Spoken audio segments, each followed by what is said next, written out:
On a deserted beach, a fisherman noticed a massive, rusty chain in the sand. He began to pull it, not knowing what would happen. Subscribe so you don't miss new stories, and write in the comments what you think was on the other end. The storm had rolled through in the night, leaving behind a coastline transformed. Where the day before there had been soft dunes and a gentle sloping shore, now the beach was scattered with the wreckage of the sea's restless mood. Tangled ropes lay half buried in sand, jagged boards crusted with barnacles were strewn along the waterline, and clumps of seaweed clung to the edges of tide pools that shimmered in the pale morning light. The air was heavy with the scents of salt and brine, layered with something deeper, an earthy musk released from the sand and stones by the churn of the waves. Above, the sky still wore the remnants of the storm, a quilt of dull gray clouds streaked with pale streaks of gold where the sun was trying to push its way through. Marlin walked slowly, his boots sinking into the damp sand with a soft sucking sound at each step. The weight of his weathered canvas coat settled comfortably on his shoulders, and his wide-brimmed hat shielded his eyes from the erratic glare of the morning.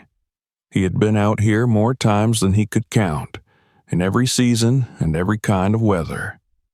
The sea was as much a part of him as his own blood, and he knew the character of this stretch of coast better than most men knew the inside of their own homes. Today, his purpose was simple: to check the traps and nets he'd set 2 days before, to see what the storm had taken and what it had given back. His eyes scanned the shoreline with the practiced gaze of someone who could spot a glint of fish scale in a tangle of kelp or the faint ripple of a crab beneath the surface.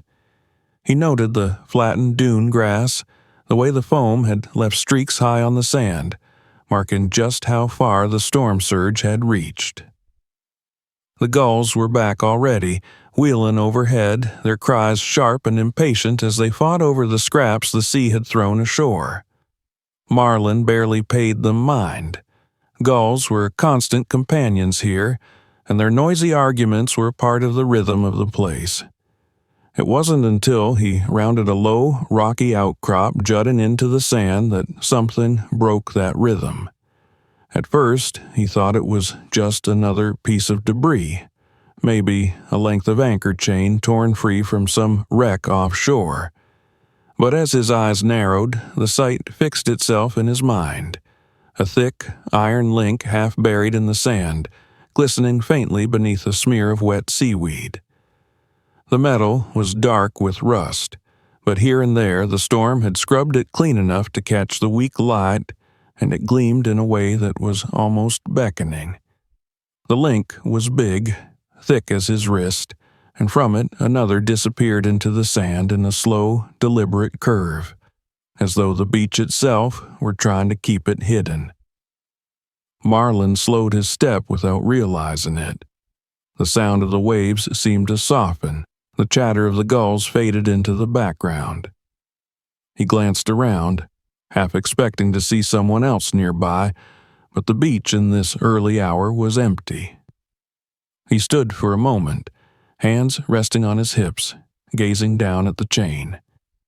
A strange tightness settled in his chest, not fear exactly, but something near to it, a wariness he'd learned to trust after years on the water. That wariness told him to keep walking, to leave the thing be. But another part of him, the part that had followed flickers of silver in the water at midnight or taken his boat farther out than he'd meant to go, urged him closer. He took a step toward it, the wet sand darkening under his boots, and crouched down. Up close, the link's surface was rough with pits and flakes, the corrosion of long years in salt water. Small barnacles clung to its edges, and a faint green stain marked where seaweed had wrapped around it. He reached out without thinking and laid his palm against the cold metal. The chill of it went straight into his skin, down into his bones. For a moment, he thought he felt a tremor run through it, a subtle vibration that could have been the sea's movement, or could have been something else entirely. The sand around the link was loose from the tide's retreat, grains trickling away to reveal a little more of the curve beneath. Marlin frowned. If the storm had uncovered this much, what else might lie buried here? He glanced again up and down the beach. No one. The distant rocks to the north rose like dark teeth, and to the south the shore bent away until it vanished into mist. He shifted his grip and tugged experimentally at the chain. It resisted at first, then shifted a fraction with a gritty sound, like something stirring in its sleep. He let go, standing again, brushing the damp grit from his hands. The sensible thing was to come back later, maybe with tools, maybe with help, but as he stepped back, he found himself staring at it still, caught by the way it seemed to vanish so completely into the sand, as though it didn't just end somewhere beneath but went on, deeper than he could imagine. A gull landed nearby, picking at a scrap of shell, and when it cried out, the sound made him start in a way he couldn't explain. The clouds overhead shifted, the pale sunlight breaking through in a sudden spill across the water. The chain gleamed again, and in that brief light it looked less like wreckage and more like something waiting to be found. Marlin shook his head at himself, but he felt it all the same, that pull, subtle but insistent, like the tug of an unseen current. He knew this stretch of coast too well to believe in coincidences. The sea gave up what it wanted to, and sometimes what it gave was more than a man could handle. He had the sudden sense that this was one of those times. Turning away, he took a few steps along the shore, eyes still darting back to the spot. His traps could wait. Whatever was under that sand wasn't going anywhere, but it wasn't going to let him go either. By the time he reached the edge of the rocks, he had already decided. He would come back soon, maybe later today. He would see how much of it he could pull free, just enough to know. But for now, he let the sound of the tide fill his ears again, the hiss and crash of water on sand, the whispers that seemed to rise and fall with each wave. As he moved on, the chain lay quiet behind him, half buried, half revealed, and he knew that he would not forget it. When he finally looked back one last time, the light had shifted again, the chain almost lost against the darkening sand, but he could still see it, a shape and a shadow that didn't belong, waiting. And though he told himself he was heading home, his mind was already planning the return. The thought of the chain refused to loosen its hold on Marlin's mind. Even as he walked away from it that morning, its image kept returning, stubborn and unshakable. He had seen countless strange things on this beach. Half-rotted crates tangled in weed, old nets so heavy with sand they seemed woven from stone, even the occasional relic from ships long forgotten. But nothing had ever settled into him like that length of iron, thick and cold beneath his hand. It felt like a question that demanded an answer, and the more he tried to push it aside, the louder it seemed to ask. By the time he had finished with his traps, his arms aching from hauling sodden rope and heavy cages, the decision had already been made. He didn't tell himself he was going back. He simply found his steps carrying him towards that stretch of sand again. The light had shifted since early morning, the gray clouds thinning into streaks, but the sun still gave little warmth. The tide had drawn back further, laying bare more of the storm's leavings. Tangled driftwood littered the shore like bones, and pools of seawater reflected the dim sky, their surfaces trembling in the faint wind. When he came upon the spot, the chain was still there, unmoved, yet somehow changed. Without the thin veil of seaweed that had clung to it earlier, it looked starker now, its dark pitted surface catching what little light there was. More of the first link was exposed, and the next one showed itself just enough to hint at the pattern repeating downward into the earth. It was as though the sea had receded deliberately to reveal a little more, an invitation or a challenge. Marlin stepped closer, the wet sand given under his boots. He crouched and wrapped his hands around the link, the chill instantly biting into his skin. His fingers found the rough edges where rust had eaten away at the metal, and he felt the faint slickness of salt still clinging there. He braced himself and pulled. At first, nothing happened.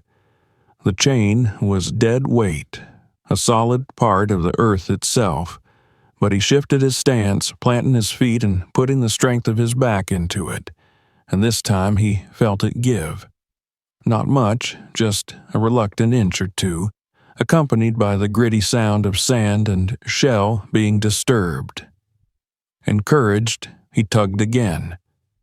Another few inches came free, revealing more of the next link, just as corroded, just as ancient-looking. Each movement was a small victory, though it came at the cost of straining muscles and the slow creep of fatigue into his arms. The work had its own rhythm. Pull, feel the resistance, hold against it, then pull again, coaxing the iron from its burial. Each time it moved, a faint shudder seemed to pass along its length, disappearing into the sand as if the chain itself were alive and aware of the disturbance. The world beyond the task began to fade for him. The cries of the gulls were still there, but distant, stripped of their sharpness. The constant rush and collapse of the waves became a steady background murmur. The cool dampness of the air pressed against his skin, and a creeping mist began to roll in from the sea, softening the edges of the horizon until water and sky were one. He worked slowly, methodically, his breath fogging in front of him, his coat growing heavier with moisture. The more he uncovered, the more certain he became that this chain did not belong here by accident. It felt anchored to something far greater than itself, something that did not want to be disturbed. After a while, he straightened up, rolling his shoulders to work out the ache. He looked down the length of the exposed links, still pitifully short compared to however much remained hidden, but enough to give him a clearer sense of its direction.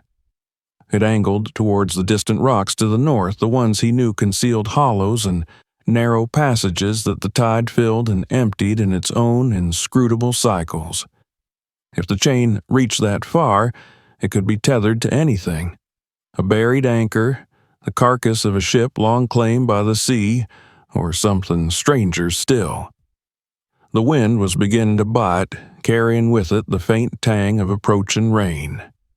The mist thickened in subtle layers, swirling around his legs, blurring the line between the damp ground and the dim air. Marlin felt the same prickling at the back of his neck he'd felt earlier, a wordless urging that he should stop. This was work better done with tools, maybe with help. His palms were sore, the grit of rust embedded in his skin. But there was a part of him, a stubborn, almost defiant part, that hated to leave any job unfinished.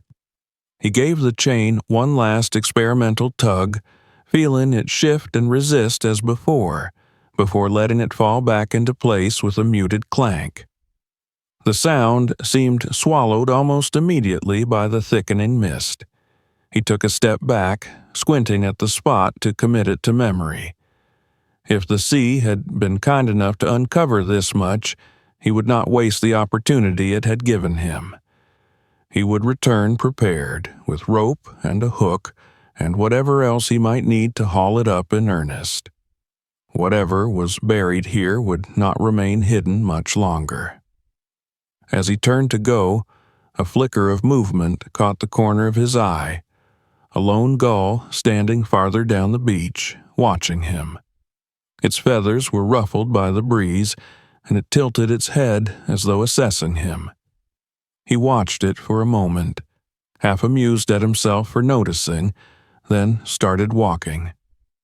The sand beneath his feet was colder now, the moisture seeping in, and he felt a drop of rain on his cheek. The day was changing, and he would not be caught out here unprepared.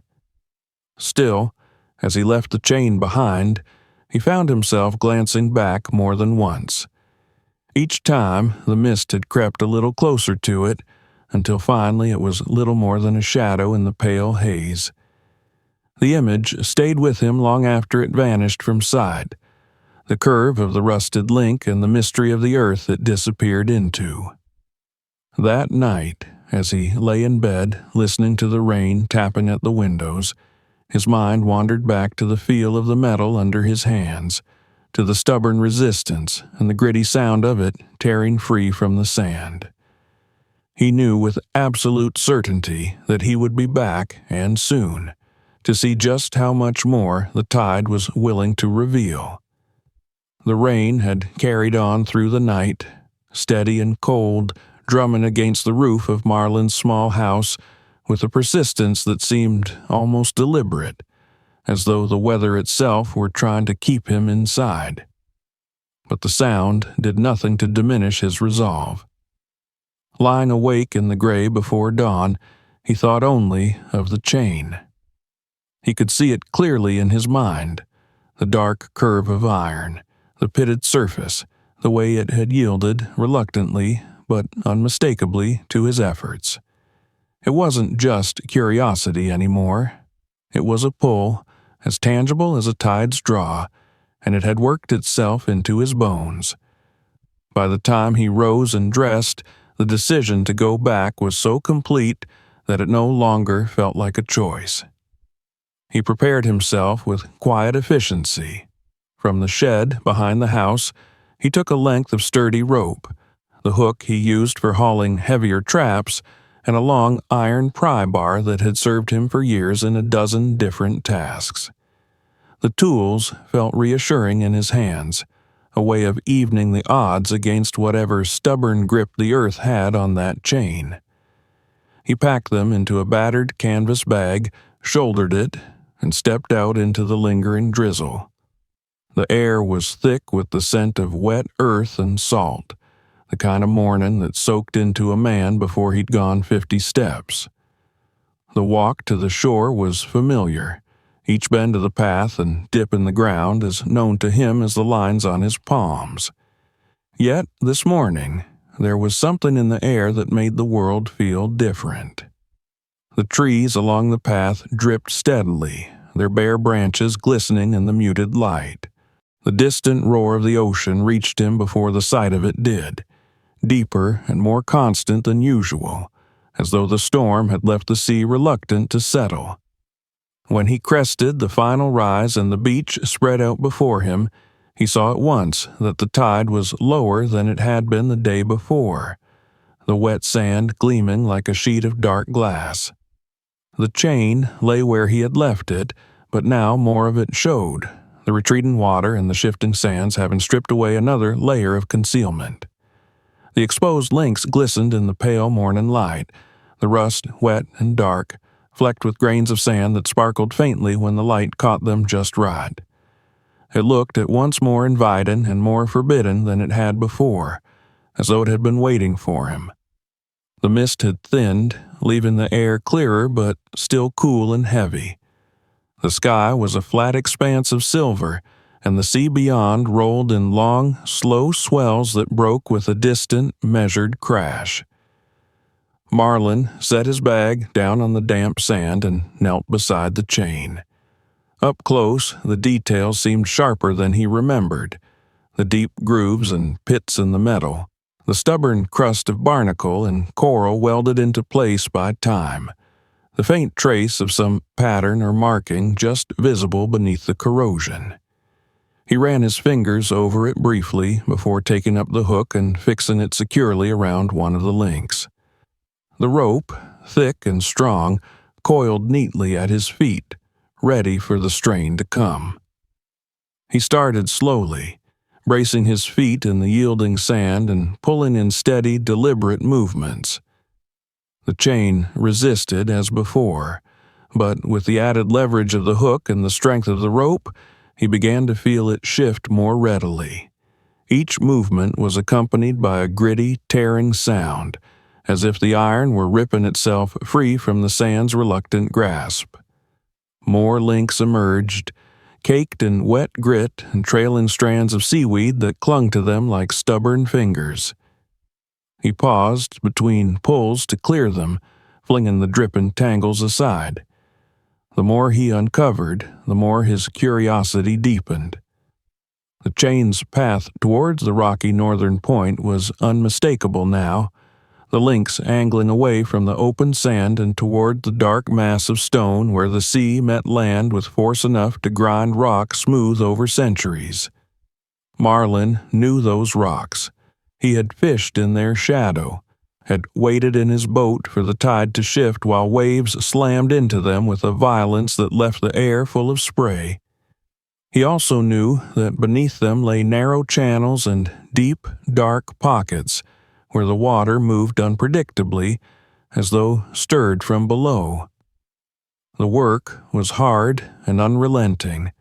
Even with the tools, each pull sent strain through his shoulders and down his back. His palms began to throb, the skin reddened and roughened by the friction of rope and rust. But he kept at it. His breath fogging in the cool air, the sound of the waves and the occasional distant cry of a gull, the only accompaniment to his labor.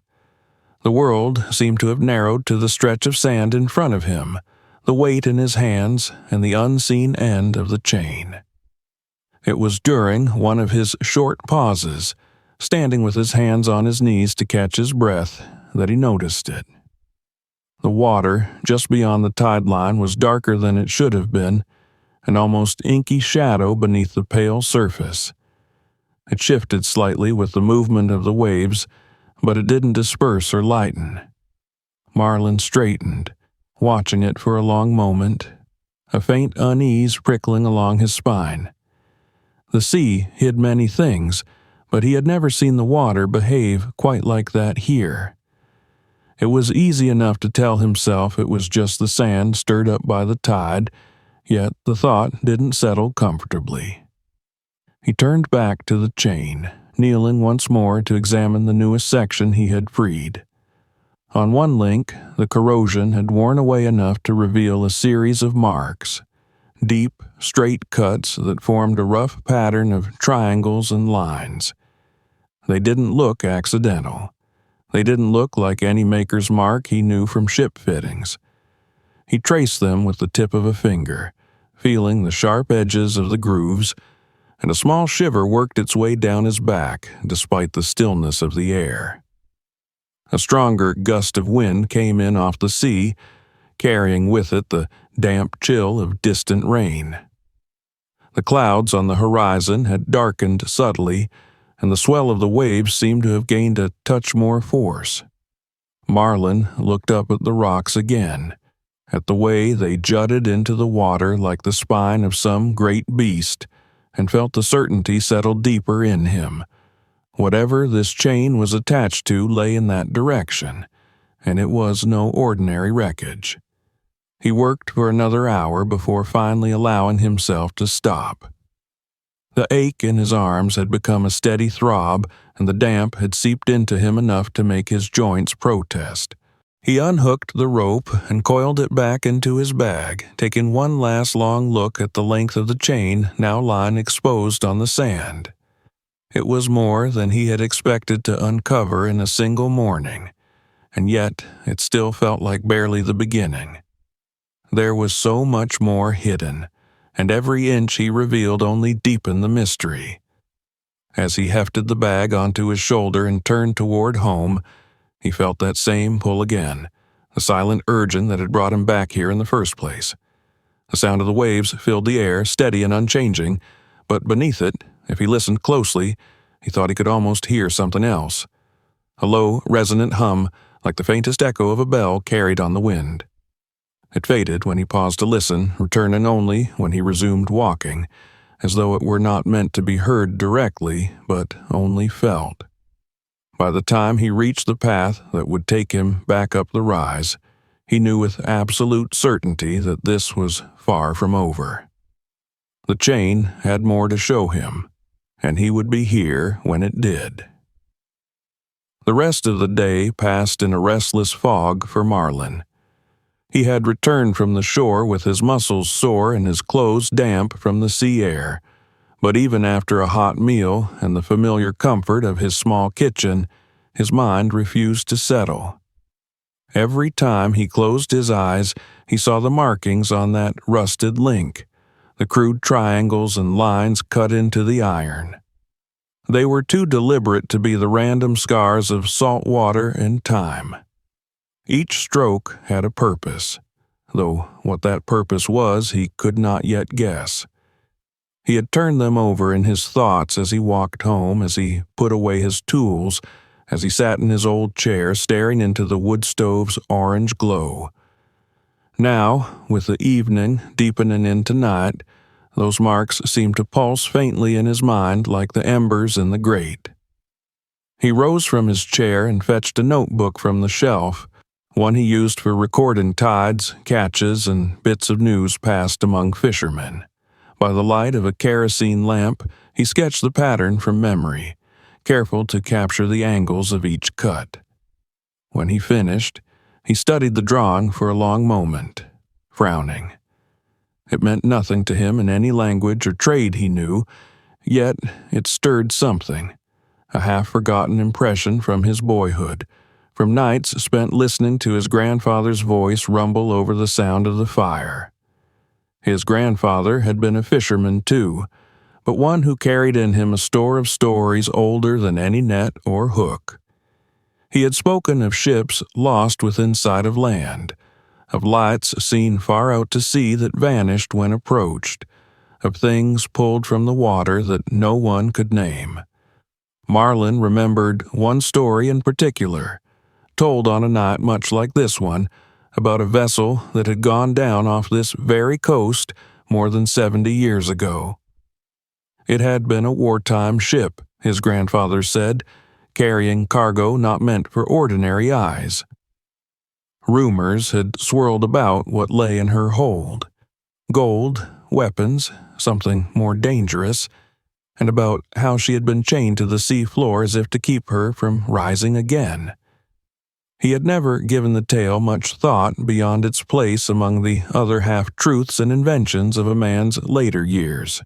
But now, with the memory of the chain still vivid in his muscles and the sketch on the table before him, the story no longer seemed like a fisherman's embellishment. He reached for another sheet of paper and began to write down what he could remember of his grandfather's words, piecing together fragments like a net mending itself under patient hands.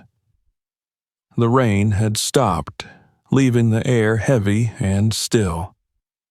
Beyond the walls of the house, the world was wrapped in the hush that follows a storm, the kind of quiet where every creak of the floorboards and tick of the cooling stove seemed louder than it should. Marlin found himself glancing at the window, half expecting to see the dark shape of the chain there, as though it had followed him from the beach. He shook his head, annoyed with himself for the thought, and tried to focus. What he needed was a plan. He could go back in the morning with more rope, perhaps even enlist help from another pair of strong arms. But the idea of telling someone else made him hesitate. It wasn't greed that held him back. He had no illusions about striking it rich, but something closer to protectiveness. If he told the wrong person, word would spread quickly, and soon enough the beach would be crowded with treasure seekers, newsmen, and men in uniforms asking questions he could not answer. Whatever was at the end of that chain might be a relic, or it might be something better left undisturbed. Until he knew which, he wanted the secret kept between himself and the sea. He leaned back in his chair, the lamplight throwing long shadows across the walls, and let his gaze unfocus. The day's labor had left a pleasant weight in his body, yet his mind would not still. The marks on the chain, the dark water near the rocks, the feeling that something watched from beneath the surface. They threaded together in his thoughts like lines knotted into a single net. He imagined following the chain all the way to its end. Imagined the shape of what might lie there. A massive anchor, a sunken hull, a sealed chest heavy with waterlogged wood and rusted iron. Or perhaps something stranger still, something his grandfather's stories had only hinted at. Sometime after midnight, weariness overcame him. He banked the fire, turned down the lamp, and let the quiet of the house wrap around him. Sleep came quickly, but it was not the dreamless rest he had hoped for. In the darkness behind his eyelids, he stood once more on the beach, the chain coiled at his feet like a serpent. The tide was higher than it should have been, lapping cold around his boots. Out beyond the shore, the water heaved and darkened, and from its depths came a muffled tolling, deep and resonant, like a bell rung far beneath the surface. The sound vibrated through his bones, and with each toll the chain inched toward the sea, links sliding over the wet sand without his touch.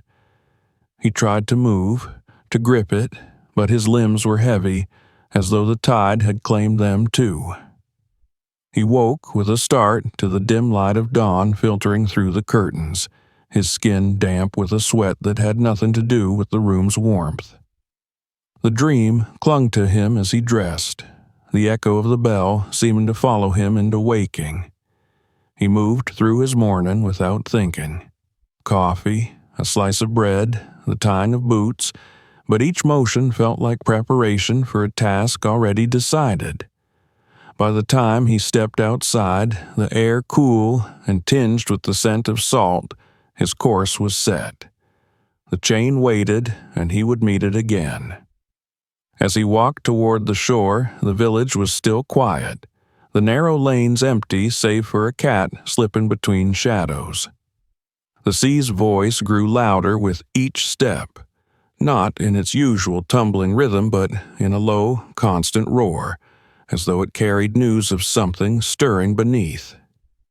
He thought again of the marks he had sketched, of the way they had seemed both alien and deliberate. If they were a message, they were one written in a tongue he could not yet read. But perhaps the chain itself was the truest message, or its presence on the beach an invitation to uncover whatever lay bound to it. He paused at the crest of the rise where the path dipped toward the sand. The tide was out again, the beach broad and glistening in the pale light. Far down the shoreline, he could see the spot where the chain lay, dark against the wet sand, the links catching the light in brief, almost imperceptible flashes. It was as if it had been waiting through the night, patient and unmoving, while the world around it shifted. Marlin adjusted the strap of his bag on his shoulder, feeling the weight of the rope and hook within. The morning air was cool in his lungs, and the sound of the sea seemed to steady his heartbeat. Whatever doubts he had entertained in the restless hours before dawn were gone now. There was only the chain, the mystery it promised, and the knowledge that the answers lay just beyond the reach of the tide. When he stepped down onto the sand, the familiar give beneath his boots felt different somehow, more like the first step into something he could not turn back from. The gulls wheeled overhead, their cries sharp and distant, and the line of the horizon blurred slightly where the sky met the sea. He walked toward the waiting iron, each step carrying him deeper into the certainty that he was no longer simply a fisherman tending his nets, but a man following a thread into the unknown. The tide would come in soon enough, as it always did, but until then the beach and the chain were his alone.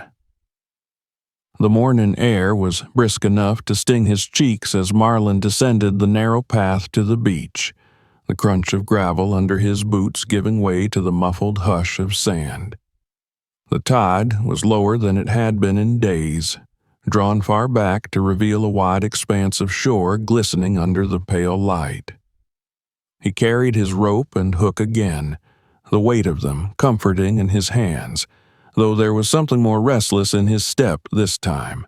Yesterday's work had uncovered a significant length of the chain, but it was the markings, those carved symbols on the links, that had unsettled his sleep and pushed him out of the house before the village was fully awake. They whispered of a story older than the rust itself, a story he felt compelled to finish reading. The beach was nearly empty when he reached it, save for a couple of gulls wheeling overhead and the far-off figure of another fisherman mending his nets by the dunes. The chain lay exposed in the wet sand as though it had not moved an inch since yesterday, though Marlin noticed immediately that the receding water had uncovered more of its length. It was almost as if the tide had been conspiring with him, stripping away the sand layer by layer in his absence. He set his tools down, flexed his hands against the morning chill, and prepared to work. But he was not alone for long. He had only pulled a few more links free when the sound of approaching footsteps reached him over the rhythmic hiss of the waves. Turning, he saw Tom Greeley, one of the older hands from the docks, ambling toward him with a casual gait of someone curious but in no hurry. Tom's eyes went first to the chain, widening just enough to betray his surprise before settling into a look of appraisal. Without asking, he stepped closer, his boots sinking into the wet ground as he circled the exposed links. "That's a fine piece of iron," he remarked, though Marlin noticed how his gaze lingered on the markings. He said nothing in return, unwilling to offer more than was necessary. Tom didn't press. Instead, he squatted down, running a calloused hand along the rusted metal, and let out a low whistle. "Storm must have pulled it loose," he said. "Bet there's more under there." The encounter drew attention, as such things often did in a place where the sea's gifts were everyone's concern. Before long, 2 more men had wandered down from the dunes, and then a woman with a small basket of clams. Each arrival brought more questions, more speculation. Was it part of a wreck? An old mooring line from before the harbor was built? Someone joked about buried treasure, and the laughter that followed had an edge of genuine excitement. Marlin kept working, the murmured conversations drifting around him, half heard. With every pull, the chain revealed more of itself, and with each new link came a fresh wave of chatter. The air took on the hum of a marketplace, the chain at its center like some relic on display. People began offering opinions about how to haul it up faster, bring a cart, tie it to a truck, set a winch in the dunes. Others simply stood and watched, their faces reflecting the strange mixture of wonder and possessiveness that the sea's mysteries always inspired.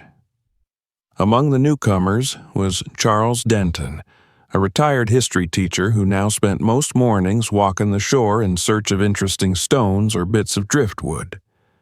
Charles approached with a slow, deliberate step, his eyes fixed not on the length of iron in the sand, but on Marlin himself. "May I?" he asked, gesturing toward the chain. Marlin gave a brief nod. Charles crouched, adjusting his glasses, and studied the markings in silence for a long while. When he rose, there was a faint crease in his brow, a sign Marlin recognized as the man's way of tucking away a thought for later. It wasn't long before a younger woman arrived with a camera slung around her neck, her coat still damp from the morning mist. Marlin recognized her as Lisa Crowell, a local reporter who covered everything from fishing quotas to the occasional human interest story. She began snapping pictures almost immediately, crouching low, stepping back for a wider frame, circling like she was cataloging an artifact. Between shots, she asked questions. When had he found it? How long had he been working on it? Did he have any idea what might be at the end? Marlin answered as simply as he could, but the way her eyes lit at every vague reply told him she was already building a narrative. The cluster of people thickened as the morning wore on, and with them came a shift in the atmosphere. It was no longer just Marlin and the chain, the quiet rhythm of his labor under the open sky. Now there was a low buzz of voices, a shared anticipation that seemed to press in from all sides. He could feel their curiosity, their hunger for the reveal, and though part of him welcomed the help they offered, another part bristled at the intrusion. This had been his discovery, pulled from the sand by his hands alone. Now the ownership of it seemed to blur in the salty air. Still, the work went on. The chain led them inexorably toward the northern rocks, where the shoreline darkened under the shadow of the cliffs. The air here felt different, cooler, heavier, and the sound of the waves changed from a broad crash to a deeper, more resonant thud as they struck the stone. Marlin could see the narrow crevice where the water funneled in, churning white and restless. It was toward that darkness the chain seemed to point, disappearing beneath the sand as if diving into the earth itself. Someone in the crowd remarked on the strange stillness of the water just beyond the crevice, its surface darker than the surrounding sea. A few stepped closer to peer at it, but the tide's pull in the slick rocks kept them at a distance. There was talk of bringing in a diver, of mapping the area, of calling in experts. Charles murmured something about local shipwreck records, while Lisa was already scrolling through her phone, perhaps looking up stories of lost vessels. Marlin listened without comment. His eyes stayed on the line of the chain, the way it vanished into the shifting sand. He felt the familiar itch of unfinished work, the same pull that had drawn him back each morning. But now that pull was no longer his alone. He could see it mirrored in the faces around him, in the way they leaned forward when he set his hands to the iron. It was as though the chain itself had cast a net, drawing them all in without their knowing. By midday, the wind had begun to rise, carrying with it the scent of rain. Clouds gathered over the horizon, their edges bruised with shadow. The onlookers began to drift away, some promising to return tomorrow, others lingering as if reluctant to leave the scene. When, at last, Marlin found himself alone again, he stood for a moment beside the length of exposed iron, the surf murmuring at his back. The crowd had left behind footprints and the faint echo of their voices, but the chain lay as it always had, silent, patient, unyielding. He gathered his tools and slung them over his shoulder, his gaze lingering on the northern rocks. Whatever lay hidden there had already begun to change the rhythm of the shore, pulling people toward it like the tide. He knew they would come again, in greater numbers, with more questions and more hands to pull, and though a part of him longed for the quiet of his first discovery, another part, quieter but no less insistent, welcomed the thought. The mystery had grown beyond him now. The beach was no longer his alone, and neither was the chain. The night after the crowd had gathered, Marlin slept little. Even in the quiet hours when the wind had dropped and the sea's voice softened to a low and steady breath, his mind stayed tethered to the shore. He could still see their faces, that mix of eagerness and speculation, the way they leaned toward the chain as if it might whisper its secret at any moment. He felt the weight of their curiosity almost as keenly as his own. In his dreams, the chain stretched endlessly, each link larger than the last until it dissolved into a darkness that was neither water nor sky. Somewhere beyond that darkness was a sound, not the toll of the deep bell from before, but the deep groan of metal under strain. It was a noise that felt older than the village itself, as though the shore had been listening to it for generations.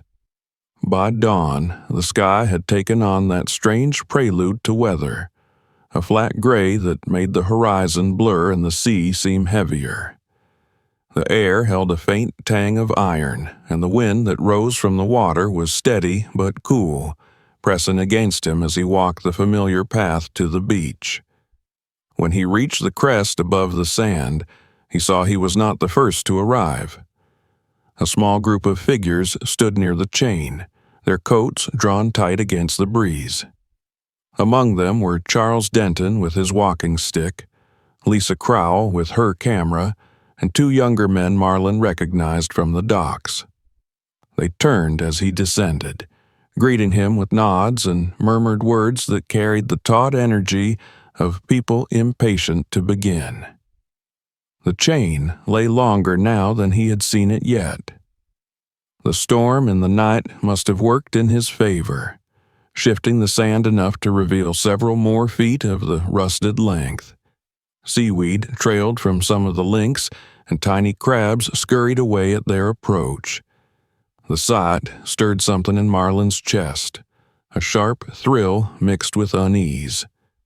Whatever this was, they were closer now, and each uncovered link felt like a step across a threshold that could not be uncrossed. Without much discussion, they set to work. The two dockmen had brought gloves and a coil of rope, and soon they were securing it to the chain while Marlin and Charles examined the path it took toward the rocks. The northern point loomed above them, its jagged face streaked with black and green where the tide and years had etched their mark. The water there surged and fell with a rhythm that seemed almost to match the tug of the rope in their hands, as though the sea itself were working against them. The sound of the waves was different here, deeper and more resonant, echoing off the stone in a way that made it seem they were standing at the mouth of something vast and hollow. Pulling was slow work. Each heave brought a shudder through the rope, and the chain yielded grudgingly, as if each link had to be persuaded to give up its place. They worked in rhythm, leaning back with the strain, then stepping forward to take up the slack. Sand and water sprayed from the links as they emerged, the rust staining their gloves and clothing in reddish smears. The markings Marlin had seen before appeared on several more links, some clearer than others, and Charles took a moment to trace them with one gloved hand, his expression unreadable. As the morning wore on, the tide began to shift, the water's edge creeping closer. The sky darkened in slow degrees, and the wind picked up, carrying with it a fine mist that clung to their faces. Lisa moved constantly, capturing every stage of the work with her camera, her voice occasionally cutting through the sound of the waves to direct someone to hold still or shift position. The dockmen grunted with the effort, their boots sinking deeper into the softening sand. Marlin felt the ache in his shoulders intensify, but he pushed it aside, focusing on the slow, steady progress. It was just before midday when the resistance changed. The rope went taut in a different way, and the chain seemed to lift rather than drag, as if they had reached the end of its buried length. The last few pulls were almost easy, the links rising from the sand with less reluctance, until suddenly the shape of something larger broke the surface. The sight of it drew a murmur from the group, and they stepped back instinctively, letting the water wash over it before it settled again in the shallows. It was a hatch, heavy and round, its metal skin dark with corrosion but unmistakably crafted. Large rivets dotted its circumference, and a thick iron ring sat at its center, still attached to the last link of the chain. Barnacles clung to it in clusters, and the remnants of old paint flaked away under the touch of the waves. Even through the rust, Marlin could see faint outlines of markings, letters perhaps, or numbers, though they were worn nearly smooth. The hatch looked as though it had been meant to stay sealed for a very long time. No one, spoke for a moment. The sound of the sea filled the pause, that deep, rolling crash against the rocks behind them. Then Charles stepped closer, leaning on his stick, and peered down at the object with a cautious fascination. Lisa's camera clicked several times in quick succession, the shutter's snap sharp in the heavy air. One of the dockmen bent to touch the iron ring, then drew his hand back quickly as if the cold of it had bitten him. Marlin felt a weight settle in his chest. This was no piece of a wreck washed loose by the tides. It had been fixed here, anchored deliberately. He could imagine the force it would have taken to set such a thing, the purpose behind securing it with so massive a chain. Questions pressed at the edges of his thoughts. What was on the other side? How deep it went? How long it had waited here? But the answers felt as distant as the horizon. The sky above them had darkened further, the clouds thickening into a heavy, unbroken sheet. The wind whipped around the point in sudden gusts, carrying flecks of salt spray. The tide was rising more quickly now, the waves beginning to slap at the base of the hatch. Charles straightened and looked toward the rocks, then at Marlin. "If we mean to open it," he said, his voice low but steady, "it should be soon." Marlin met his gaze and nodded, though the decision weighed on him. The moment felt larger than the sum of the work that had brought them here. The chain had been a mystery, yes, but the hatch was a promise, or perhaps a warning. He thought again of his grandfather's stories, of the ship that had been chained to the seafloor, of cargo meant to stay hidden. This was no idle curiosity now. It was a threshold, and stepping across it would change more than the shoreline. The wind howled suddenly, a long, low note that seemed to come from the cliffs themselves, and the group instinctively moved closer together. The dockmen secured the rope to the iron ring, testing its hold, while Lisa shifted to higher ground to keep her camera safe from the spray. Marlin stood with his hands on the chain, feeling the cold of it seep into his palms. Whatever was on the other side of that hatch had been locked away for decades, maybe longer, and yet here it was, in the reach of their hands. He drew a slow breath, the salt air filling his lungs, and looked from the hatch to the faces around him. They all bore the same expression he felt on his own. Curiosity sharpened by the awareness that they might be about to uncover something that would not easily be forgotten.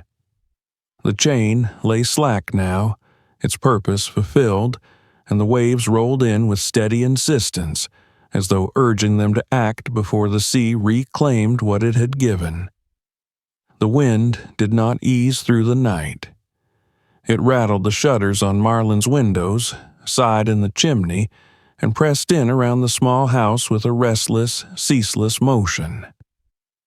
Sleep came to him only in short, uneasy bursts, each one shattered by the image of the hatch lying in the shallows, tethered to the last length of chain, its corroded skin breathing with the pull of the tide.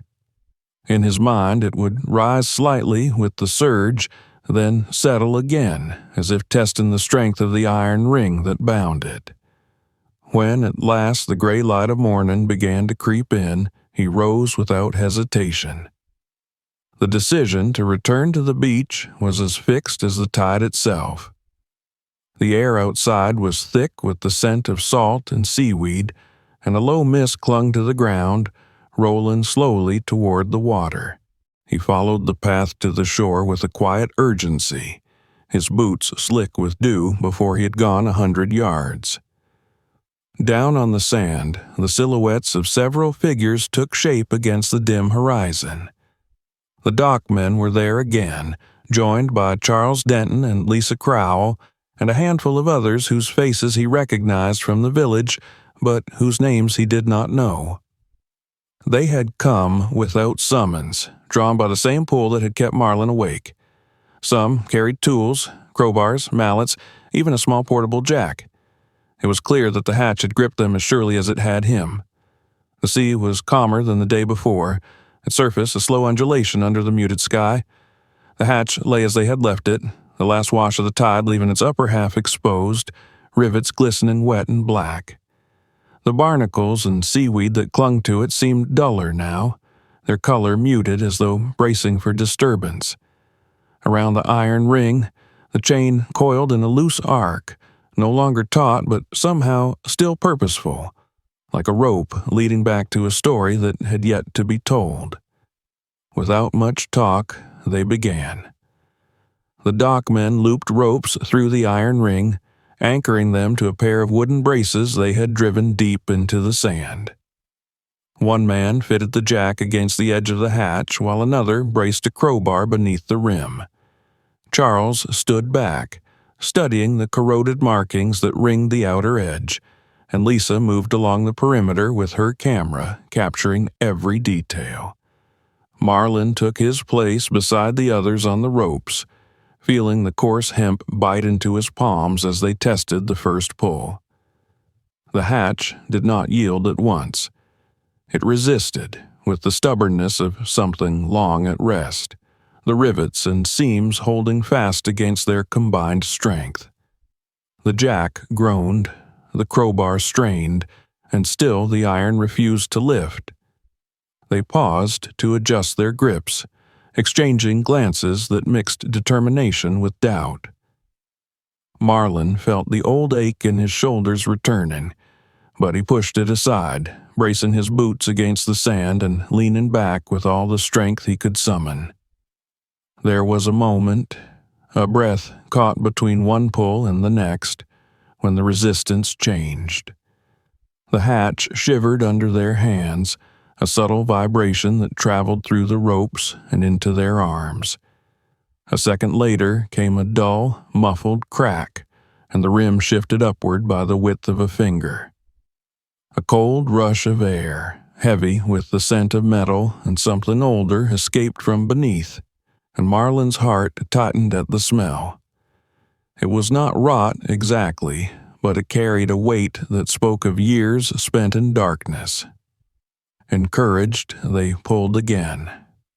The gap widened slowly, the hinges screeching like a creature roused from deep sleep. Water surged into the opening, spilling over the edge and running back toward the sea. Beneath the hatch, a dark void yawned, its edges ringed with encrusted metal. The space beyond was hidden, but even from above they could feel its depth, a hollow large enough to swallow the sound of the waves and return only an echo. Charles stepped forward, leaning on his stick as he peered down. "It's a tunnel," he murmured, though the word felt insufficient.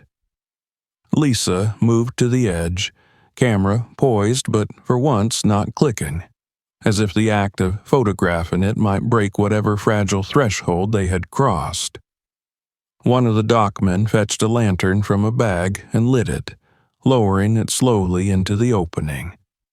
The flame wavered, reflected off wet metal, then revealed the faint outline of a sloping passage descending out of sight. They exchanged looks in the quiet that followed, the decision unspoken but understood. One by one, they took turns lowering themselves onto the narrow ledge just inside the hatch, the air growing colder and damper with each step down. The passage was steep, the walls lined with riveted plates slick with condensation. Drops of water fell intermittently from above, their sound small but sharp in the stillness. The tunnel opened into a chamber, vast and unexpected. Lantern light swept over what could only be the hull of a vessel, its curved flank rising from the shadows like the side of a sleeping whale. Even in the dim glow, Marlin could see the outlines of doors, ladders, and hatches along its length. The steel was coated with decades of grime and the slow accretion of the sea, but its shape was intact, purposeful. Around its base lay crates, barrels, and sealed containers, their surfaces warped but unbroken. In one corner, beneath a tangle of corroded netting, something glimmered faintly. A scrap of brass, perhaps, or a plaque. Charles moved toward it, brushing away the netting to reveal a plate fixed to the steel, its engraving worn but legible. The language was foreign to Marlin, but the numbers were clear, and so was the date, 1943. A wartime relic, hidden away in a place where no tide could touch it, tethered to the shore by that unyielding chain. Whatever cargo it carried had been meant to stay here, unseen and untouched. As they stood in that hollow, the air thick with the scent of oil and iron, Marlin felt the weight of the find settle over them. It was no longer just a curiosity uncovered by the storm. It was a fragment of history, preserved in the cold and dark, carrying with it questions that might never be answered. Who had locked it here? Why had they chosen this place, this method, this secrecy? And what had they been willing to chain to the seabed rather than risk its return to the world above? When they emerged again into the light, the sky had begun to break, streaks of pale gold slipping through the thinning clouds. The tide had retreated, leaving the hatch high and dry on the wet sand, its iron skin steaming faintly in the cool air. Around them, the sea stretched wide and indifferent, as if unaware of the secrets they had pulled from beneath it. The others spoke quietly among themselves, voices low, their words carrying the weight of something shared but too new to name. Marlin stood apart for a moment, looking out toward the horizon. The chain lay in a loose curve beside him, its rusted links still wet, the last of its purpose fulfilled. Yet he could not shake the sense that it was more than just a tether to the past. It was a message, a line drawn from one world to another. And now that it had been pulled from the deep, the truth it guarded had risen with it, changing the shore, the village, and perhaps even himself. He breathed in the sharp, salt air, feeling the wind tug at his coat. The hatch, the tunnel, the ship, they would be spoken of for years, studied and catalogued, debated and romanticized. But he would always remember the first time he saw the chain half buried in the sand, glinting faintly in the pale light, whispering of something just beyond reach. The sea would keep its other secrets, as it always had, but this one had been given over, drawn into the air and the day, its truth raised at last from the deep. Don't forget to subscribe for more stories like this. Check out the next and other videos on the channel, and share this one with your friends.